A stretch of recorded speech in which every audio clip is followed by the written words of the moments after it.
আসসালামু আলাইকুম আরহামতুল্লাহ। রাসূলুল্লাহ সাল্লাল্লাহু আলাইহি ওয়াসাল্লাম বলেছেন, কোনো মুসলিম যদি কোনো বিপদে পড়ে বা কোনো প্রয়োজনে এই দোয়াটি পড়ে আল্লাহর কাছে দোয়া করে, তবে আল্লাহ অবশ্যই তার দোয়া কবুল করে নেন।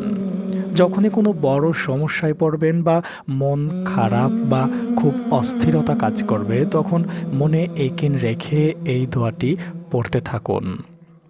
এর জন্য কোনো নির্দিষ্ট সংখ্যা জরুরি নয়, তবে অজু অবস্থায় ১০০ বার বা তার বেশি পাঠ করা অনেক ওলামায়ে একরাম পছন্দ করতেন।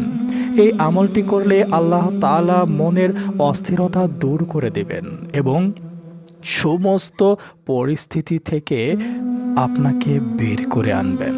দোয়াটি হলো, লা ইলাহা ইল্লা আনতা সুবহানাকা ইন্নী কুনতু মিনাজ জালিমিন। হে আল্লাহ, তুমি ছাড়া কোনো উপাস্য নাই, তুমি অতি পবিত্র। আমি তো নিজের ওপর অনেক অন্যায় করে ফেলেছি, আমাকে মাফ করে দাও। আল্লাহ ছাড়া কোনো ইলাহ নেই।